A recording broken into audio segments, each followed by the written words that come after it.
pagi hari ini. Kami percaya mujizat kesembuhan terjadi ketika firman Tuhan diberitakan. Sebab kami yakin firman-Mu itu hidup dan berkuasa. Firman-Mu itu sanggup melembutkan hati yang keras. Firman-Mu itu sanggup meluruskan hati yang bengkok. Dan bahkan firman-Mu itu sanggup mengubah setiap kehidupan kami. Terima kasih Tuhan, terima kasih. Pujian dan hormat kami persembahkan hanya bagi-Mu. Kami mau buka hati kami pada pagi hari ini. Kami mau buka pikiran kami pada pagi hari ini untuk ditaburi oleh kebenaran firman-Mu. Kami percaya iman kami dapat bertumbuh. Kami percaya iman kami dapat berbuah. Kalau ada benih kebenaran firman, ditabur di dalam kehidupan kami. Terima kasih Tuhan. Ini doa kami di dalam nama Yesus. Haleluya. Bersedia kita berkata, amin. Kedua tepuk tangan bagi Tuhan sebelum duduk. Oleh Tuhan, selamat pagi Bapak Ibu yang dikasihi oleh Tuhan dan shalom. Sekali lagi yang keras katakan shalom. Puji Tuhan, apa kabarnya pada pagi hari ini? Luar biasa. Coba tengok kepada rekan samping kiri kanan, berikan senyuman yang paling baik. Haleluya. Dia akan dikatakan engkau luar biasa pada pagi hari ini. Amin. Puji Tuhan ya. Saudara bersuka cita pada pagi hari ini? Saya mau melihat tangan-tangan orang yang bersuka cita dilambaikan. Berikan tepuk tangan dulu bagi Tuhan. Oke, puji Tuhan. Haleluya, haleluya. Oke, mari kita buka Alkitab kita pada pagi hari ini. Bapak Ibu yang terkasih, ada satu bagian kebenaran firman Tuhan yang ingin saya bagikan pada pagi hari ini. Dan saya percaya bagian kebenaran firman Tuhan ini dapat memberikan sebuah berkat khusus di dalam kehidupanmu. Ada sebuah perubahan yang akan terjadi dalam hidupmu. Karena saya percaya firman Tuhan itu hidup. Amin. Firman Tuhan itu berkuasa. Firman Tuhan itu sanggup menumbuhkan iman keyakinan kita. Amin. Mari kita buka kitab Efesus pasal 2. Kitab Efesus pasal 2 ayat 10. Amin. Kitab Efesus pasal 2 ayat 10. Mari kita baca sambil kita bangkit berdiri, boleh ya? Bapak Ibu yang terkasih ya. Kitab Efesus pasal 2 ayat 10 firman Tuhan sudah begini. Karena kita ini buatan Allah, diciptakan dalam Kristus Yesus untuk melakukan apa? Pekerjaan baik yang dipersiapkan Allah sebelumnya. Ia mau supaya kita hidup di dalamnya. Oke, begitu. Silakan dulu Bapak yang terkasih. Haleluya. Amin. Berbahagia mereka yang mendengar dan melakukan setiap apa yang dikatakan kebenaran firman Tuhan. Amin ya. Jadi bukan mendengar untuk melupakan, melainkan sungguh-sungguh melakukannya dalam kehidupan sehari-hari. Nah, Bapak Ibu yang dikasihi oleh Tuhan, berbicara mengenai kekristenan, iya kan? Sekali lagi, berbicara mengenai kekristenan, ini bukan hanya berbicara mengenai agama saja. Amin. Berbicara mengenai kekristenan, ini bukan hanya berbicara mengenai iman saja. Berbicara mengenai kekristenan, ini bukan hanya berbicara mengenai keyakinan. Namun kalau kita ditanya dalam hidup kita, ya Bapak Ibu yang terkasih, apakah engkau orang Kristen? Betul, kita akan mengakui bahwa kita adalah orang Kristen. Orang yang memeluk sebuah keyakinan yang bernama kekristenan. Dan kalau kita ditanya apakah kekristenan itu adalah agama, ya memang betul, kekristenan itu adalah salah satu agama yang diakui di bangsa kita. Amin. Namun ada satu kebenaran yang ingin saya bagikan kepada kita semuanya pada pagi hari ini, Bapak Ibu yang terkasih, bahwa esensi dari kekristenan itu bukan agama. Ya, sekali lagi, esensi dari kekristenan itu bukan agama. Kekristenan pun juga bukan hanya sebatas iman, bukan hanya sebatas keyakinan. Tapi berbicara mengenai kekristenan, ini berbicara mengenai karya Allah. Amin. Mungkin ada di antara kita yang bertanya-tanya, maksudnya bagaimana Pak Pendeta? Maksudnya di sini, apa yang membedakan kekristenan dengan agama yang lain? Aku dengan pertanyaan yang lain begini, kenapa kekristenan itu esensinya bukan agama? Kenapa dibilang kekristenan itu esensinya bukan keyakinan saja? Kenapa kekristenan itu esensinya adalah berbicara mengenai kasih karunia Allah? Karena perbedaan antara kekristenan dengan agama yang lain itu ada di dalam konsep. Nah, kalau agama yang lain semuanya mengajarkan bagaimana cara untuk memperoleh bagian di dalam kekekalan, betul ya? Melalui perbuatan baik, melalui amal, ya kan? Melalui kesetiaan, melalui ketaatan, melalui penyangkalan diri dengan cara mungkin berpuasa, dengan cara mungkin bermeditasi. Nah, itu konsep keagamaan yang pada umumnya. Namun kekristenan mengajarkan hal yang berbeda. Nah, kita sebagai orang yang percaya, Bapak Ibu yang terkasih, kita melakukan setiap apa yang dikatakan kebenaran firman Tuhan, bukan, sekali lagi bukan untuk memperoleh kehidupan yang kekal, tapi kita melakukan bagian kita sebagai orang yang percaya. Kita hidup setia mengiring Tuhan, kita melakukan setiap apa yang dikatakan kebenaran firman Tuhan, karena kita sudah diselamatkan. Amin. Nah, makanya saya berkata dari awal tadi, esensi dari kekristenan itu bukan berbicara mengenai keagamaan. Karena apa sih itu agama? Ada guru agama di sini? Ada? Pernah dapat pelajaran agama kan di sekolah waktu dulu ya, apalagi anak-anak muda. Agama itu kan berasal dari dua kata, saseketa ya, yang artinya apa? Tidak kacau. Amin.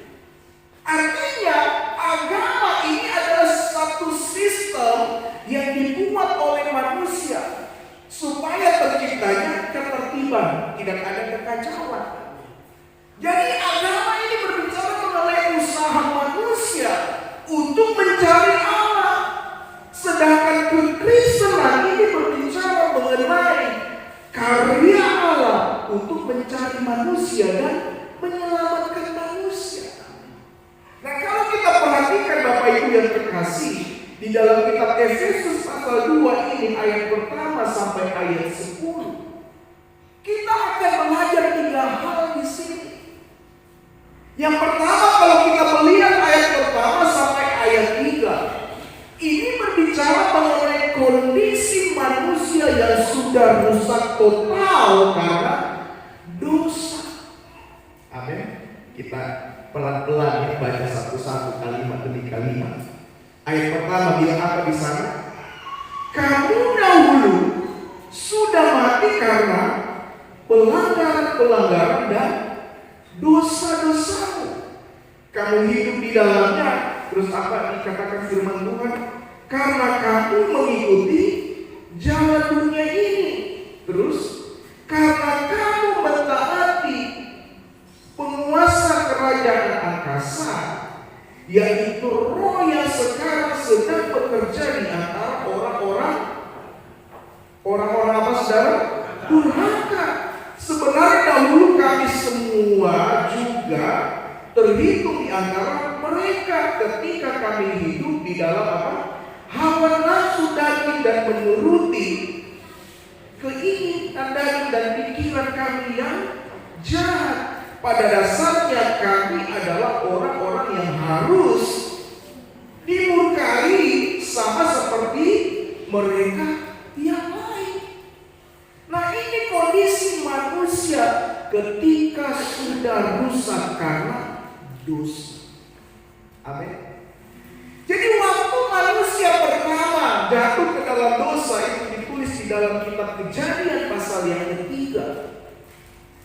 Firman Tuhan menuliskan ketika mereka memakan buah yang dilarang di Taman Eden saat itu, firman Tuhan menuliskan bahwa terbukalah mata mereka seketika, kemuliaan Allah yang meliputi mereka saat itu hilang.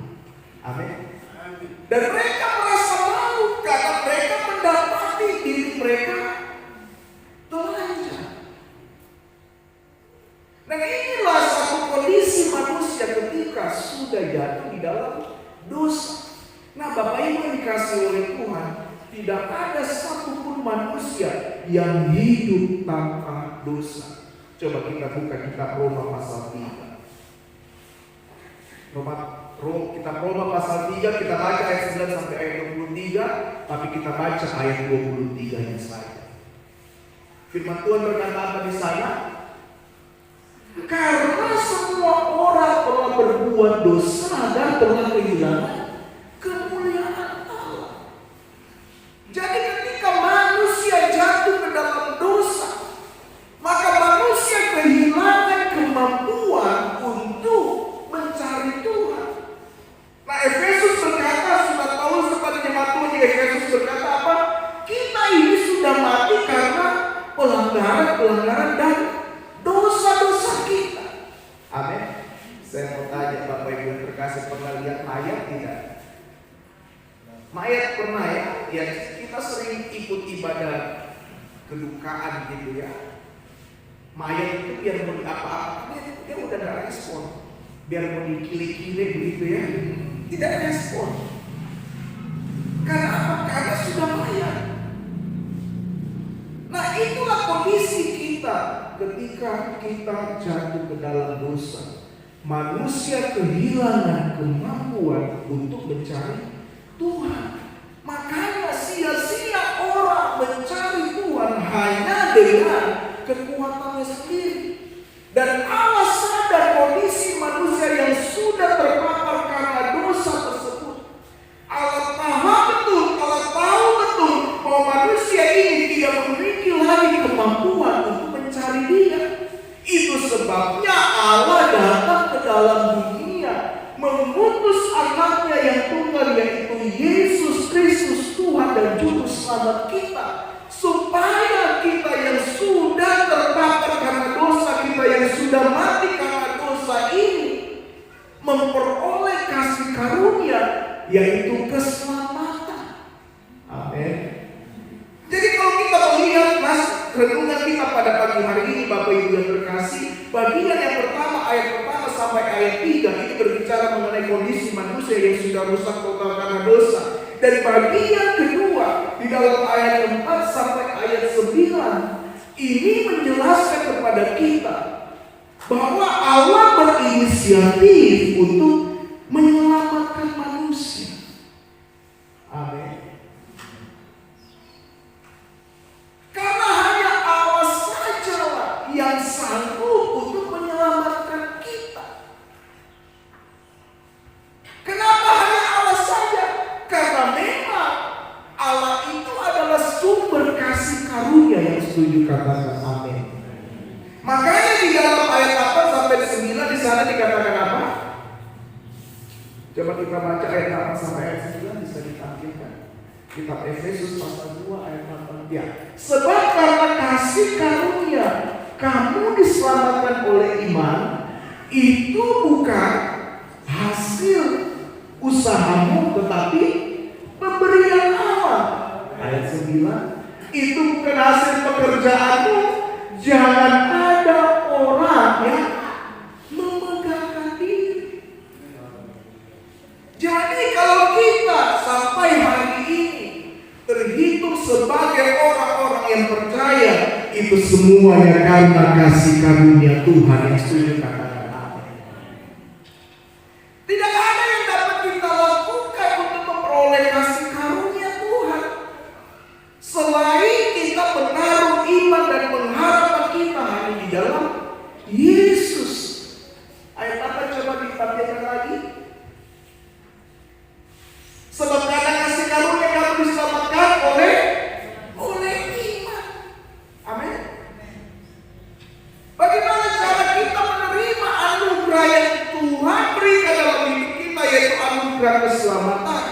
yaitu dengan kita percaya kepada Dia, Yesus yang adalah Tuhan dan Juru Selamat. Yang setuju katakan amin.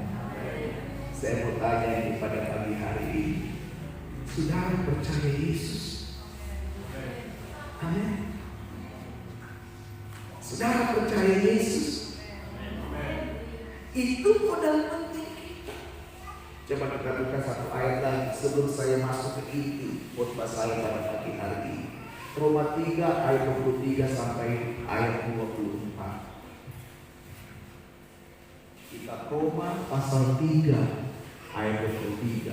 Karena semua orang telah berbuat dosa dan telah kehilangan kemuliaan Allah, ayat 24, dan oleh kasih karunia telah dibenarkan dengan cuma-cuma karena penebusan dalam Kristus Yesus, ayat 25. Nah ini Kristus Yesus telah ditentukan Allah menjadi jalan pendamaian karena iman dalam dananya. Hal ini dibuatnya untuk menunjukkan keadilannya karena Ia telah membiarkan dosa-dosa yang telah terjadi dahulu pada masa kesabaran. Jadi coba lihat kembali kepada apa yang saya jelaskan di awal tadi, Bapak Ibu yang terkasih. Jadi berita tentang kekristenan ini adalah berita kasih karunia. Namun yang menjadi pertanyaannya, saya sudah baru masuk ke dalam inti renungan kita pada pagi hari ini. Dengan kita percaya kepada Yesus yang adalah Tuhan dan Juru Selamat, dan kita menerima kasih karunia-Nya dalam hidup kita, apakah kita tetap hanya diam-diam saja? Atau pertanyaannya begini, apa yang mesti kita lakukan ketika kita sudah percaya kepada-Nya dan menerima anugerah keselamatan? Apakah anugerah keselamatan itu menjadi sebuah alasan bagi kita untuk kita hidup dalam dosa? Atau apakah ketika kita percaya kepada-Nya, kita hanya berdiam diri saja? Kita menjadi orang Kristen yang statis, yang hanya bermelangkah ataupun berjalan di tempat saja. Nah, sebagai orang yang percaya, saya ingin katakan sebagai hamba Allah, kita harus menjadi orang Kristen yang bertumbuh. Amin. Kekristenan kita harus progres. Ini bukan Kristen progresif ya, tidak ya. Itu ajarannya berbeda lagi. Tapi sesungguhnya kekristenan itu jangan statis. Kita harus terus melangkah. Ketika kita menerima anugerah keselamatan, jangan kita mempermainkan kasih karunia Allah dalam hidup kita. Bapak Ibu yang terkasih, amin. Jangan kita memandang rendah kasih karunia Allah dengan kita sudah menerima anugerah itu, dan kita pakai anugerah itu sebagai sebuah kesempatan untuk hidup di dalam dosa. Amin. Firman Tuhan berkata, Allah tidak ingin dirinya dipermainkan. Amin. Apa yang ditabur orang, itu pun juga yang akan dituainya. Artinya ketika Tuhan sudah menyelamatkan kita, kita harus hidup di dalam kasih karunia. Amin. Nah, ayat 10, kalau saudara perhatikan, baca berulang-ulang ayat 10 kitab Efesus pasal 2 ini, saudara akan mendapatkan sebuah pemahaman tentang maksud dari kasih karunia Allah. Amin. Saya jelaskan secara singkat. Kalau kita lihat ya, firman Tuhan bilang begini, karena kita ini buatan Allah, diciptakan dalam Kristus Yesus untuk melakukan pekerjaan yang baik yang dipersiapkan Allah sebelumnya, supaya kamu hidup di dalam. Perhatikan, di dalam ayat 10 ini Bapak Ibu yang terkasih, kita mendapatkan sebuah penjelasan bahwa sesungguhnya Allah menciptakan kita untuk sebuah maksud dan tujuan yang mulia. Amin. Tuhan tidak menginginkan manusia jatuh ke dalam dosa. Semua yang diciptakan Allah adalah baik. Amin. Dan yang sesungguhnya, yang sebenarnya, ketika Tuhan menciptakan kita manusia sudah berada di posisi yang benar, yaitu Tuhan menciptakan kita untuk segala pekerjaan baik. Di dalam ayat 10 di situ dibilang kita ini buatan Allah. Di dalam bahasa Yunani yang memakai kata poima, yang artinya masterpiece atau workmanship, yang artinya kita ini mahakarya Allah. Artinya Tuhan menciptakan kita sempurna, kita diciptakan segambar dan serupanya, supaya begini, kita melakukan sesuatu untuk kemuliaan Allah. Bapak Ibu yang terkasih, engkau diciptakan untuk kemuliaan Allah. Amin. Makanya yang Allah mau itu begini, perkataanmu, penyembahanmu, hatimu, seluruh hidupmu untuk persembahan sebagai sebuah penyembahan bagi Tuhan. Amin. Itu maksud Tuhan yang sebenarnya. Tetapi karena dosa masuk, maka kita melenceng, kita menjadi rusak karena dosa. Karena kata dosa itu sendiri artinya apa? Meleset. Seperti semua anak panah meleset, tidak tepat pada sasaran. Karena dosa, kita sudah berada di posisi yang bukan sebenarnya. Sekali lagi, dosa membuat kita bergeser dari posisi kita yang sebenarnya. Makanya Allah datang ke dalam dunia, Allah mengutus anaknya yang tunggal, yaitu Yesus Kristus Tuhan kita, supaya posisi kita yang sudah bergeser ini dikembalikan lagi ke posisi yang semula. Posisi kita yang semula adalah ini. Tuhan menciptakan kita untuk segala pekerjaan baik. Amin. Ini yang saya ingin bagikan bagi kita semuanya, Bapak Ibu yang terkasih, supaya begini, setiap jemaat Tuhan yang ada di tempat ini, kita mengerti bahwa karena pengorbanan Yesus, kita dikembalikan ke posisi kita yang sebenarnya. Amin. Kita mesti sadar bahwa anugerah Tuhan itu mengembalikan kita ke posisi kita yang semula. Amin. Sesuatu yang bergeser, kalau saudara mempunyai satu garis lurus yang benar-benar lurus, yang menjadi patokan, terus ada garis yang di sampingnya melengking saja 0,0000 sekian, itu kalau terus ditarik garis itu akan melebar karena tidak ada posisi yang sebenarnya. Contoh bangunan, ada yang ahli tukang di sini ya, tukang bangunan. Kalau tiang pancang saja itu sudah bergeser, atau apa istilahnya kalau fondasi itu ya, apa ini? Ceker ayam ya. Ceker ayam itu kalau saya dengar arsitek bilang, kalau bangunan kalau hanya dinding yang retak itu tidak usah dibangun kembali. Tapi kalau ceker ayamnya sudah bergeser, itu harus dipugar semua, harus dibangun kembali. Itu saya dengar kalau teman-teman sarjana teknik bangunan bilangnya begitu. Kalau hanya dinding saja yang retak, itu bangunan tidak usah ditentukan, hanya di plester saja, di semen saja, atau ada yang cara suntik begitu ya, disuntik di setiap retakan disuntik semen. Tapi kalau pondasinya bergeser, maka bangunan itu harus diruntuhkan, harus dibangun lagi. Demikian pula juga dengan posisi kita di dalam Tuhan, Bapak Ibu yang terkasih. Kalau bukan Tuhan yang mengembalikan kita ke posisi kita yang semula, siapa yang bisa melakukan? Apakah manusia? Tidak bisa. Kita sudah mati karena dosa, bagaimana caranya? Orang mati sudah tidak punya daya apa-apa, sudah tidak berdaya. Hanya Tuhan yang sanggup mengembalikan kita. Amin. Amin. Amin. Makanya pesan Tuhan bagi setiap kita pada pagi hari ini, Bapak Ibu yang terkasih, Tuhan sudah mengembalikan posisimu yang sebenarnya, yang semula, yang kau lakukan begini, lakukan segala sesuatu untuk Tuhan. Amin. Karena memang itulah tujuan Tuhan menciptakan kita, yaitu Tuhan menciptakan kita supaya kita menyenangkan hatinya. Amin. Tuhan menciptakan kita supaya kita menyembah Dia.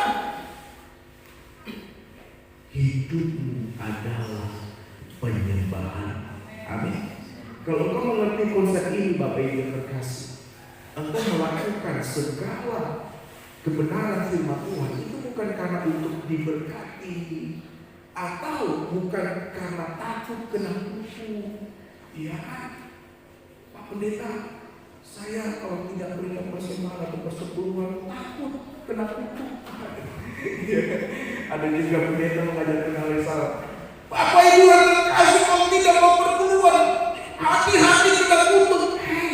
Itu pengajaran yang salah.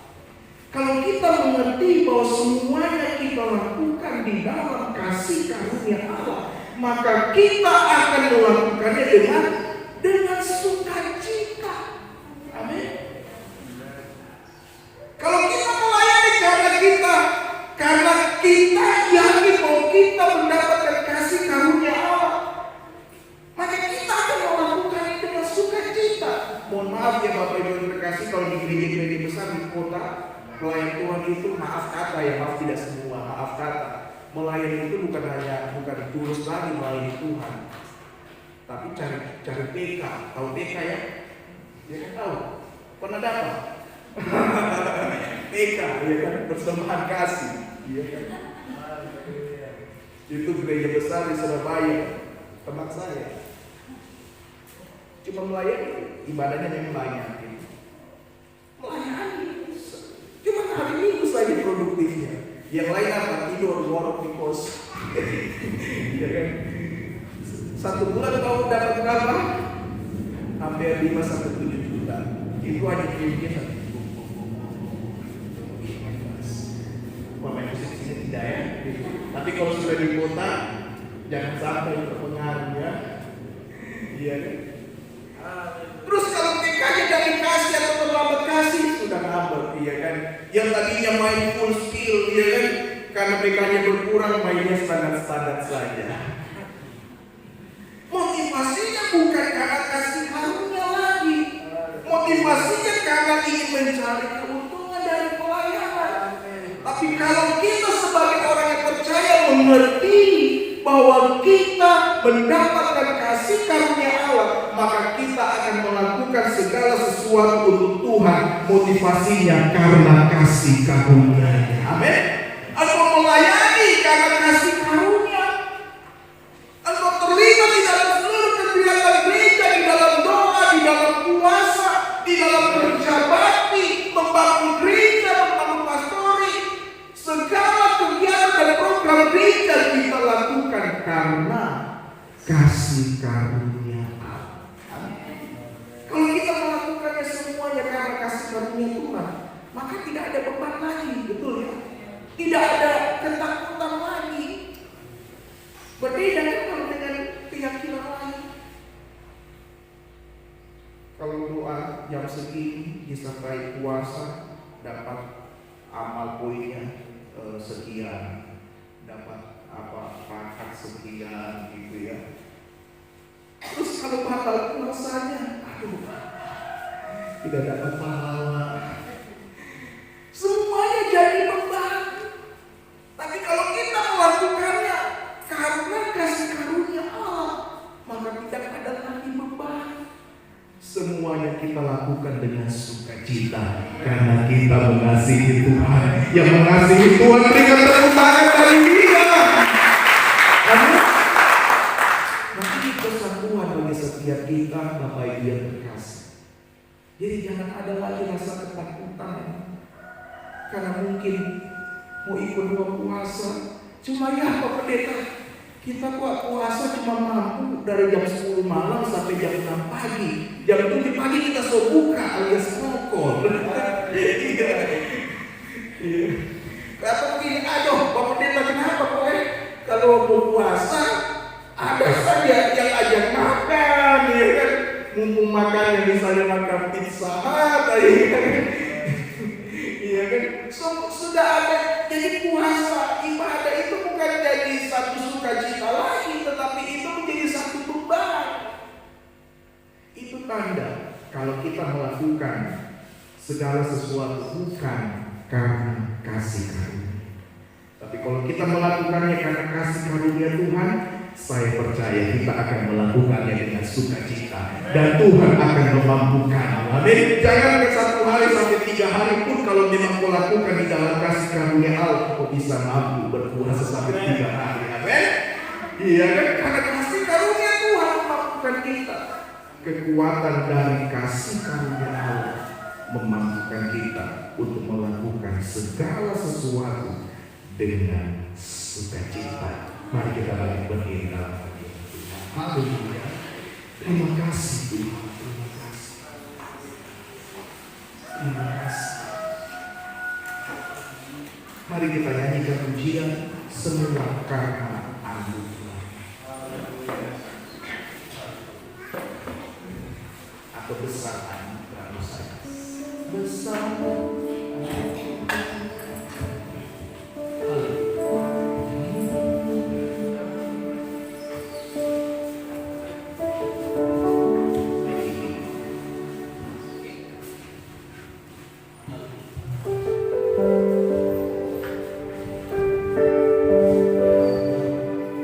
Sebagaimana ku ada. Amin.